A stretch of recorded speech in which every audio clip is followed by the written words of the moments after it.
හරි සියලු දෙනා සුබ දවසක්. සිනමන් අමුඩු YouTube channel එකේ ඇත්තම හොඳ වීඩියෝ එකක් ඔයගොල්ලෝ කරන්න හදන්නේ. ඒ වීඩියෝ එක මුලින්ම දැක් ගන්න මේ වීඩියෝ එක දැක්කා වගේ ඒ දැක්කෝ වගේම අනිවාර්යයෙන්ම වීඩියෝ එකට ලයික් එකක් දාන්න. වීඩියෝ එක දැක්කම පස්සේ වීඩියෝ ෂෙයා කරන්න. ෂෙයා කරාන් පස්සේ මේක කීප දෙනෙක්ට පෙන්නනවා. ඒ වගේම subscribe කරන්න ෂෙයා කරන්න හැමෝටම. හරි. මම මේ වීඩියෝ දෙන්නේ මොකක් හරි නේද ගොඩක් කට්ටිය කතා කරලා අහන කොච්චර කතා කරලා පැහැදිලි කිරීමක් කරත් ඒගොල්ලන්ට මේක තේරුම් ගන්න බෑ මොකද්ද මේ කියන්නේ කියලා. හරි. ඒක අපිත් අධ්‍යයනය කරන අපිත් දවස් ගානෙම හැමදේම ඉගෙන ගන්නවා. අපිත් වැඩ නෙමෙයි අපිත් ඉගෙන ගන්නවා. ඒ කියන්නේ මොකද්ද මේක වෙලා තියෙන්නේ මොකද්ද කරන්නේ. අපි ඩ්‍රයිවිං අවුරුදු 25ක් කරත් අපිත් පාරේ යද්දි දවස් ගානෙම මොනම හරි දෙයක් පාඩමක් මොකක් හරි ඉගෙන ගන්නවා. ඒ කියන්නේ ඒක තමයි හැමෝම ඒ කියන්නේ මහාචාර්යවරු ප්‍රොෆෙසර්ස්ලා එතකොට ඒ කියන්නේ පොඩි තැනේ ඉඳන් ජූනියර් තැනේ ඉඳන් ලෙක්චර්ස් වෙනකම්ම ප්‍රොෆෙසර් වෙනකම්ම යන්නේ දක්ෂතාව මත. හරි. ඒක තමයි අපි channel එක මෙච්චර ප්‍රොමෝට් කරලා මේ සිස්ටම් කියලා දෙලා මේවා හොඳ සිස්ටම් කියන එක තමයි අපි කියන්නේ මේවා හිටවන්න කියලා. හරි. එතකොට අපි දැන් මේ ඉඩම ගත්තට පස්සේ ගොඩ දෙනෙක් අහනවා මේ ගහේ ඉඳන් ඕර දාන දුර ප්‍රමාණය. හරි. දුර ප්‍රමාණය තමයි මෙහෙමයි. අපි සාමාන්‍යයෙන් මේ වගේ මුල් තාම නිරාගෙන ආවේ නැහැ මේ අල්ලි වලට. හරි. එහෙම නිරාගෙන එන්න සාමාන්‍යයෙන් අවුරුදු 2-3ක් යනවා. හරි. ඒක නිසා මේ ගහේ ඉඳන් සාමාන්‍යයෙන් මුලින්ම වතාවේ අඟල් 3ක් 4ක් 5ක් වගේ තමයි දුර ගන්න. මුලින්ම අඟල් 2ක් දානවා. ඊට පස්සේ පැල පොඩි කාලේ ඒ කියන්නේ හිටවට පස්සේ ඊට පස්සේ ආපහු පොඩක් ලොකු වුණාම පස්සේ මේ ගන්නට තව අඟල් 2ක් දික් කරනවා. එහෙම තමයි පෝර දාන්නේ. හරිද? එතකොට අපි කරන වරදක් තමයි මේ මම කියන්නේ මම දැන් ඔක්කොම නිරීක්ෂණය කරගෙන හින්දා අපි නිතරම දැන් පෝරල්ල අතර ගත්තාන් පස්සේ හරිද? අපි අතර පෝරල්ල දැම්මම අපි මෙතනින් පටන් ගත්තාම මෙහෙම හලාගෙන මෙහෙම මේ විදිහට හලාගෙන යනකොට දැන් අත ටිකක් ඊට පස්සේ අඩු කරනවා. තලංගලමලි. හරි? අයියා අන්තිම ටික එනකොට පෝර ප්‍රමාණය අඩු කරනවා. හරි?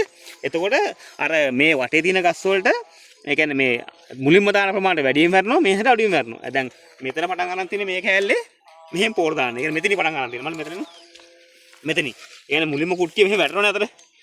මෙහෙම කුට්ටිය අතහැරුණාන් පස්සේ ඒගොල්ලෝ මෙහෙම දැම්මට මේ ගහ වටේම පෝර දාන්න ඕනේ. ඊට පස්සේ මේ වැඩියෙන් වැටිච්ච එකට තමයි මේ උඩට ඉක්මනට හැදෙන්නේ. හරිද? එතකොට දැන් ඔයාලට පේන සාමාන්‍යයෙන් ඒකයි මේ පැත්තක් උස පැත්තක් කොට මොකද හේතුව මෙහෙට පෝර මදි නිසා. හරි? ඒක නිසා රවුමට සම්පූර්ණම එක විදියටම ඒ කියන්නේ හොඳට පෝර දාන්න ඕනේ. හරි? දැන් සමහරක් ගස් වල රවුම එක විදියට ගෙටින් දැන් මේ වෙන මේක මේ රවුමේ සම්පූර්ණම පෝර ඒ ගානට වැරලා තියෙනවා. කින්දා මේකේ පැත්තක් පාත උස නැහැ. හරි? දැන් එතකොට දැන් මේක මම විතරක් නෙමෙයි වත්තේ ඉන්න මහත්තයා නිතරම නිරීක්ෂණය කරන්න ඕනේ. එයාත් පොඩ්ඩක් අදින ගන්න ඕනේ. ඇයි මේ පැත්ත පාත මොකද?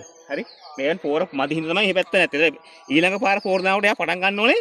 අර උස පැත්තෙන් නෙමෙයි පල්ලෙහා පැත්තෙන්. මම මේ කියන්නේ නිතරම බකට් 3-4 දාලා හරි ලොකු පෝර ප්‍රමාණයක් දෙන්න ඕනේ. ඔයගොල්ලෝ මතකයි සාමාන්‍යයෙන් මේන් ගහකට තව මං හිතන විදිහට තව මාස 3-4ක් යනකොට සාමාන්‍ය පෝර ගෑම් 200ක් විතර දෙන්න ඕනේ. මොකද මේක විශාල පඳුරක් නේ. හරි? ඔයාලා කියන සාමාන්‍යයෙන් මේ පඳුර ගස් කෑලි 20ක් 25ක් හැදෙනවා. හරි? ඉතින් කට්ටිය කියනවා මේක හැදෙන්නේ නැද්ද කියන බලන මම මේක බය නැති නිසා මම හිතුවේ කොට පෙන්නන්න මේක කවදා හරි ඒ කියන්නේ සාමාන්‍යයෙන් කුරුඳු කොච්චර ප්‍රමාණයක් කපන්න පුළුවන්ද කියන එක. හරි? ඒක හින්දා මේක ෂෝට් වීඩියෝ එකක් දැන් ඩොලොමයිට් ගහන විදිහ කියලා දෙනවා. මෙහෙමයි වැඩියෙන්ම මේ දැන් අපි කියමු දෙවනි වගාව මුලින්ම වගාව කරලිවලා ඒ වගා ගැලවුවට පස්සේ අනිවාර්යෙන් ඒකේ පොළේ pH එක බලන්න ඕනේ. හරි?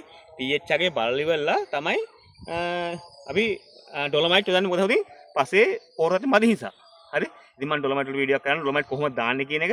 හරි? ඒක හින්දා මේ වීඩියෝ එක බලන ඔයගොල්ලෝ මේ පෝර දාද්දි අනිවාර්යයෙන්ම ගස් වටේටම එක සමානව පෝර දාන ගහ වටේට. හරි? ඉතින් මේකේ මැදටත් පෝර දෙන්න ඕනේ. හරි? සමහර කට්ටිය බයයි යූරියා MOP මේක මැදට දෙන්න. හරි? ඉතින් ඒකෙන් බය වෙන්න එපා. මෙහෙම මම නිතරම කියනවනේ. හරි? සාමාන්‍ය ප්‍රමාණයක් දාන්න නැතුළු ගස් මැරීමක් මුකුත් වෙන්නේ නැහැ. හරි? එහෙම වුණොත් තමයි පඳුර විශාලව ලස්සන හදන්න පුළුවන්. හරි? මම වීඩියෝ බලන්න වීඩියෝ ෂෙයා කරන්න